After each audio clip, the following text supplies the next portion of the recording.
8 number में कहा है दीप्ति रिद्धि। दीप्ति रिद्धि बड़े बड़े उपवास करते हुए भी मनोबल, वचन बल या यवल का बढ़ना, शरीर में सुगंधी आना, सुगंधित निश्वास निकलना तथा शरीर में म्लानता का न होना, महाकांति का होना दीप्ति रिद्धि कहलाती है। अब हमने देखा है मुनिराज स्नान नहीं करते हैं, लेकिन उनके शरीर से कभी भी दुर्गंध नहीं आती है। तो क्या कहा कि बड़े बड़े उपवास करते हुए भी, उपवास में तो वो कुछ लेते नहीं, खाते पीते नहीं, उपवास करते हुए भी मनोबल, वचन बल का, यवल का बढ़ना, शरीर में सुगंधी आना और सुगंधित निश्वास निकलना, निश्वास भी सुगंधित निकलती है और शरीर में म्लानता न होकर महाकांति का होना दीप्ति रिद्धि कहलाती है। अब इसके बाद आती है तप्त रिद्धि। भोजन से मलमूत्र, रक्त, मांस आदि का न बनना, गरम कढ़ाई में पानी की तरह सूख जाना तप्त रिद्धि है। सोचिए, भोजन भी कर रहे हैं लेकिन मलमूत्र, रक्त, मांस ये सब उनका नहीं बन रहा है। हम जैसे ही भोजन करते हैं, कुछ लोग का इतना सारा वो मांस बन जाता है और ऐसे मोटे हो जाते हैं। हम खाया कि नहीं, सबसे पहले हमें जाना है। तो ये सारी हमारी बहुत सारी परेशानियां रहती है, लेकिन तप्त रिद्धिधारी मुनि को ये सब मलमूत्र, रक्त, मांस ये सब कुछ भी नहीं बनता। महा उग्र रिद्धि। 1, 2, 4, 6 पक्ष, मास, उपवास आदि में से किसी एक को धारण करके मरण पर्यंत न छोड़ना महा उग्र रिद्धि है। 1 या 2 या 4 या 6 या 1, 2, 4 या फिर 6 पक्ष, मास, उपवास आदि में से किसी भी एक को धारण करके अपने नियम ले लिया कि मरण पर्यंत हम 1 पक्ष में या 2 में या 3 में या 5 में या 6 में उपवास रखेंगे और उसे कभी भी नहीं छोड़ते हैं, उसे महा उग्र रिद्धि कहते हैं। घोर तप रिद्धि। भयानक रोगों से पीड़ित होने पर भी उपवास या काय क्लेश आदि से नहीं हटने वाले मुनिराज को, बहुत रोग है, बहुत पीड़ा है मुनिराज की और सब हॉस्पिटल में जाने का उनका त्याग है, उपचार कराएंगे नहीं, तो भयंकर रोग से पीड़ित होने पर भी उपवास या काय क्लेश आदि से नहीं हटते, तभी भी उपवास करते हैं। ऐसे मुनिराज घोर तप रिद्धि के धारी होते हैं। घोर पराक्रम रिद्धि। दुष्ट राक्षस पिशाच के निवास स्थान, भयानक जानवरों से व्याप्त पर्वत, गुफा, शमशान, सुने गांव में निवास करने वाले, समुद्र के जल को सुखा देना एवं तीनों लोगों को उठा के फेंक देने की सामर्थ्य वाले मुनिराज को घोर पराक्रम रिद्धि। तीनों लोग के कुछ नहीं है, तीनों लोग को उठा करके ऐसे ही फेंक सकते हैं वो, उन्हें घोर पराक्रम रिद्धि होती है। महाघोर रिद्धि। सिंह, सिंह, निकिडित आदि महा उपवासों को करते रहना महाघोर रिद्धि है। प्रसन्न सागर जी महाराज कर रहे हैं ना? हाँ, सिंह, निक्रीडित आदि महा उपवासों को करते रहना महाघोर रिद्धि। उनको तो कितनी रिद्धियां है, ये तो अपने लोगों को नहीं मालूम। अघोर ब्रह्मचर्य रिद्धि। चीर काल तक तपश्चरण करने के कारण स्वप्न में भी ब्रह्मचर्य से न डिगना। हमारा तो रात्रि भोजन का त्याग है और हम सपने में बहुत बढ़िया बढ़िया मेवा, मिष्ठान, पकवान खाए जा रहे हैं, ऐसा भी होता है। तो क्या है, चीर काल तक तपश्चरण करने के बाद सपने में भी ब्रह्मचर्य व्रत से न डिगना आदि विकार परिस्थिति मिलने पर भी ब्रह्मचर्य में दृढ़ रहना अघोर ब्रह्मचर्य रिद्धि है।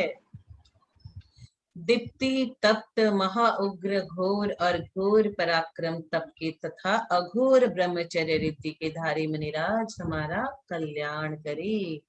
ये 7 तप रिद्धियां है। आगे आमर्स, ये लास्ट है, ये ले लेते हैं, समय तो हो चुका है, बस ये लास्ट वाला ले लेते हैं। आमर्ष सर्वोषधयस्तथा शिर्विषा विषा दृष्टि विषाश्चम सखिल विज्जलमलौषधीशः स्वस्ति क्रियासु परमर्षयोनः। इसमें क्या कहा गया है कि आमरसोस धी सर्वोस धी आसिर विसा विस दृष्टि विसा विस छवेलोस धी विडोसधि जल्लोसधि और मल्लोसधि रिद्धि के धारी परम ऋषि हमारा कल्याण करे। अब आमोस किसे कहते हैं? जिसके हाथ पैर आदि को छूने से एवं समीप आने मात्र से ही, आप उनके पैर छूते हो ना, मुनिराज के पैर छूते हो, मुनिराज के आगे झुकते हैं हम लोग और पैर छूते हैं उनके, तो जिनके पैर छूते ही या जिनके समीप आने से ही सब रोग दूर हो जाए, वह आमोर्सोधि रिद्धि कहलाती है। अब सर्वोषधि रिद्धि किसे कहते हैं? जिनके समस्त शरीर के स्पर्श करने वाली वायु ही, उनके शरीर से स्पर्श करने वाली वायु हमें छू जाए, क्या हो सकता है? जिनके समस्त शरीर के स्पर्श करने वाले वायु ही समस्त रोगों को दूर कर दे, उसे सर्वोषधि रिद्धि कहते हैं। ऐसे मुनिराज के जब हम दर्शन करते हैं और उनसे छूने वाली हवा अगर हमें छू जाए तो हमारा भी समस्त रोग दूर हो जाता है। आसी अविस्वृद्धि महाविश्व व्याप्त पुरुष भी जिनके आशीर्वाद रूप शब्द सुनने से निरोग या निर्विष हो जाता है। महाविश्व व्याप्त पुरुष है, उसको विष है, लेकिन जिनके आशीर्वाद रूप शब्द सुनने से निरोग या निर्विष हो जाता है, उसे आशी अविस्वृद्धि कहते हैं। विष को भी अविष कर देते हैं। दृष्टि निर्विष विसृद्धि महाविश्व व्याप्त पुरुष भी जिनकी दृष्टि से निर्विष हो जाए, उसे दृष्टि विष रिद्धि कहते हैं। सिर्फ देख लेने से, उन मुनिराज के देख लेने से ही, मात्र देख लेने से दृष्टि से निर्विष हो जाए। अब जिनके वो थूक दे या कफ उनका आ जाए, कफ आदि से लगी हुई हवा, थूक या कफ में जो हवा लग गई, वो हवा हमें छू जाए, स्पर्श कर जाए और उससे सारे रोग ठीक हो जाते हैं, उसे छवेलोसधि रिद्धि कहते हैं। जिनके मल मतलब विष्ठा से स्पर्श की हुई वायु भी हमारे रोग नाशक हो, उसे विड्डोसधि रिद्धि कहते हैं। जलोसधि रिद्धि जिनकी शरीर के पसीना में लगी हुई धूल महारोग नाशक होती है, उसे जल्लोसधि रिद्धि कहते हैं। मतलब ये सारे मुनिराज का थूक, पसीना, मल मूत्र, इनसे छुई हुई, इनसे स्पर्शित वायु हमारे लग जाए या वो हमें एक नजर से देख ले तो हमारा कल्याण हो जाए, हमारे रोग सब दूर हो जाए। मल्लोसधि रिद्धि जिनके दांत, कान, नाक, नेत्र आदि का मल सर्व रोग नाशक होता है, उसे मल्लोषधि मतलब उनका मल भी औषधि का काम करता है। नाक में कई जन हाथ देते हैं, कुछ निकलता है, ये सारे जिनके उन मुनिराज के, वो सब औषधि का काम करते हैं। आसी विष रस रिद्धि जिन मुनि के कर्म उदय से क्रोध पूर्वक मर जाओ शब्द निकल जाए तो वो क्या कह दे, मर जाओ, ऐसा वो कह दे क्रोध पूर्वक, तो वह व्यक्ति तत्काल मृत्यु को प्राप्त हो जाता है, उसे आसी विष रस रिद्धि कहते हैं। दृष्टि विष रस रिद्धि किसे कहते हैं?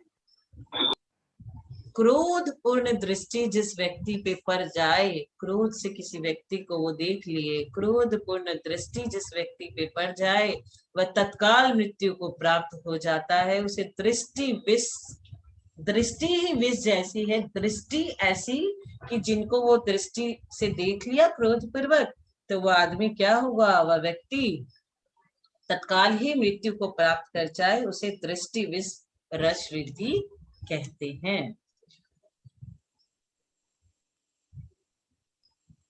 अब लास्ट 10वां नंबर करना है। हाँ कर लीजिए प्रतिमा दीदी, बस नहीं तो ये एक रह जाएगा। क्षीरं स्रवन्तोऽत्र घृतं स्रवन्तः मधु स्रवन्तोऽप्यमृतं स्रवन्तः अक्षीण संवास महानसाश्च स्वस्ति क्रियासु परमर्षयोनः। नीरस भोजन भी जिनके हाथ में आते ही, कुछ भी भोजन पका के आपने दे दिया, ना नमक डाला ना मसाला डाला, खाली सादी दाल और फलके दे दिया। नीरस भोजन भी जिनके हाथों में आते ही दूध के समान गुणकारी हो जावे, अथवा जिनके वचन सुनने से क्षीण पुरुष भी दूध के समान बल को प्राप्त करे, उसे क्षीर स्त्रवी रिद्धि कहते हैं। घृत स्त्रावी रिद्धि, नीरस भोजन भी जिनके हाथ में आते घी के समान बल वर्धक हो जावे, एवं जिनके वचन मृत की समान तृप्ति करे, उसे घृत स्रवित रिद्धि कहते हैं। मधु स्त्रावित रिद्धि, नीरस भोजन भी जिनके हाथ में आते ही मधुर हो जावे, नीरस भोजन मधुर हो जावे, अथवा जिनके वचन सुनकर दुखी प्राणी भी साता का अनुभव करे, उसे मधु स्त्रावी रिद्धि कहते हैं। तभी कभी दुखी जन आर्त ध्यान में दुखी है और महाराज जी के गए तो बोलते बहुत शांति मिली। क्यों मिली शांति? उनके ऐसी रिद्धियां होती है कि बस वहां जाके उनके वचन सुन करके सारे दुख साता में बदल जाते हैं। अमृत स्त्रावी रिद्धि, नीरस भोजन भी जिनके हाथ में आते ही अमृत के समान पुष्टिकारिक हो जाते हैं, अथवा जिनके वचन अमृत के समान आरोग्यकारी हो, उसे अमृत स्त्रावी रिद्धि कहते हैं। ये 6 रस रिद्धियां है। अक्षिण सवास रिद्धि, जिनके निवास स्थान में इंद्रदेव चक्रवर्ती की सेना भी बिना किसी परस्पर विरोध के ठहर सके, उसे अक्षिण संवास रिद्धि कहते हैं। चक्रवर्ती की सेना कितनी विशाल होती है, 9/12 योजन। तो जिनके निवास स्थान में इंद्रदेव चक्रवर्ती की सेना भी बिना किसी परस्पर विरोध के ठहर सके, उसे अक्षिण संवास रिद्धि कहते हैं। बॉम्बे में लोगों के पास घर बहुत छोटे होते हैं, बोलते हैं 1 रूम का कमरा है, 2 रूम का फ्लैट है, 2 BHK बेडरूम है, कि कैसे लोगों को, कैसे गेस्ट को रुकाएंगे। और यहाँ क्या बोल रहे हैं, जिनके निवास स्थान में इंद्रदेव चक्रवर्ती की सेना भी बिना किसी विरोध के ठहर सके, ये हुआ अक्षिण समास रिद्धि। अब अक्षिण महानस रिद्धि, रिद्धिधारी मुनिराज जिस पात्र आहार करे, उस दिन उस पात्र में बचा हुआ आहार चक्रवर्ती की सेना भी कर जाए। सोचिए, चक्रवर्ती की सेना कितनी विशाल होती है, तो वो बचा हुआ आहार चक्रवर्ती की सेना भी कर जाए, तभी भी आहार कम नहीं पड़े, उसे अक्षिण महान रिद्धि कहते हैं। अब हमारी ये 2 अक्षिण रिद्धियां है, ये रिद्धि का हमारा कंप्लीट हुआ। बोलो महावीर स्वामी भगवान की जय, रिद्धिधारी मुनिराज की जय। सभी को सादर जय जिनेन्द्र। जय जिनेन्द्र, जय जिनेन्द्र। सब बड़ों जिनवानी स्तुति कर मंजू जी, जिनवानी स्तुति।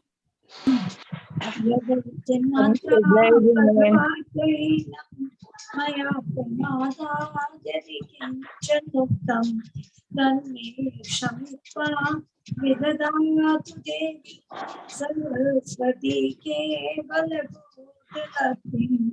बोधिसमाधि परिणामशुद्धि स्वात्मोपलब्धि शिवसौख्यसिद्धि। चिन्तामणिं चिन्तितवसुधानि वन्द्यमानस्य महास्तुते। ज्ञानते सुचे लोकालो सोवाणमत्पद्मो सदा ते तुझे। हे जिन्वाणी भारती कोई चकोरी नहीं जो तेरा शरणागत तो पावे सुचे। देव भजवानी हमको निग्रह दया धर्म पावन सदा नहीं मोक्ष का फल। बोलिए जिनवाणी माता की जय। जय जिनेन्द्र, जय जिनेन्द्र, जय जिनेन्द्र।